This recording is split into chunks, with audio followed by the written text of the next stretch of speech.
ये वाला ये 80 रुपए का है, 300 रुपए का है, क्योंकि ये रुद्राक्ष का बना है। अच्छा रियल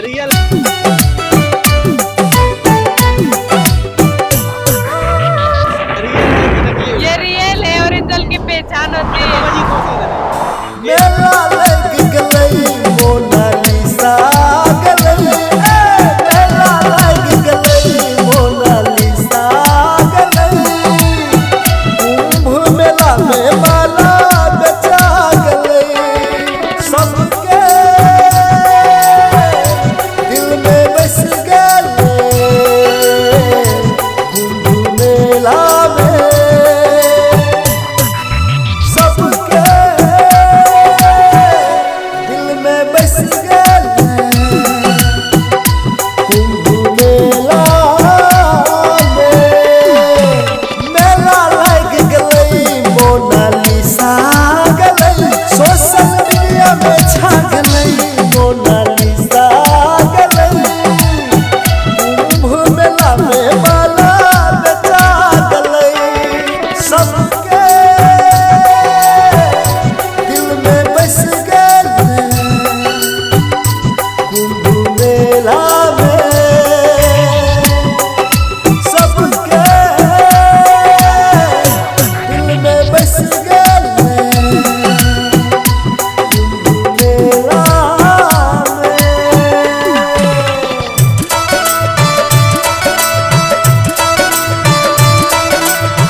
मधुर मधुर मुस्कान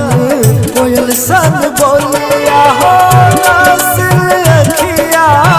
चांद सन सुरतिया, मधुर मधुर मुस्कान कोयल सन बोलिया, मधुर मधुर मुस्कान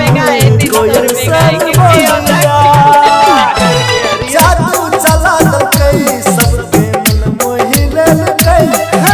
जादू चला गई सबके मन मोहि लेल गई, कुंभ मेला में भैया उछा गए, सबके दिल में बस गए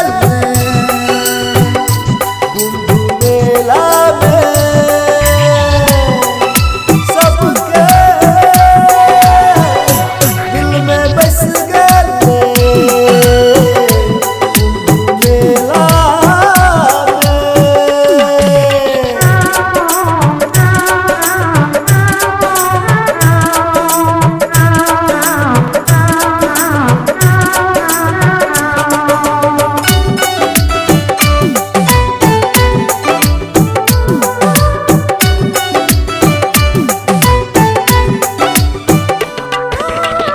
आँख में कजलिया,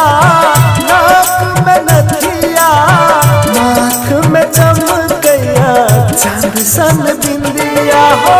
आँख में कजलिया, नाक में नथिया, आँख में चमकैया चांद सन बिंदिया, आँख में चमकैया चांद सन बिंदिया। मेला लग गलई मोनालिसा गलई, सारा दुनिया में छा गलई मोनालिसा गलई, कुंभ मेला में माला बेचा गलई, सबके दिल में बस गए कुंभ मेला में, सबके दिल में बस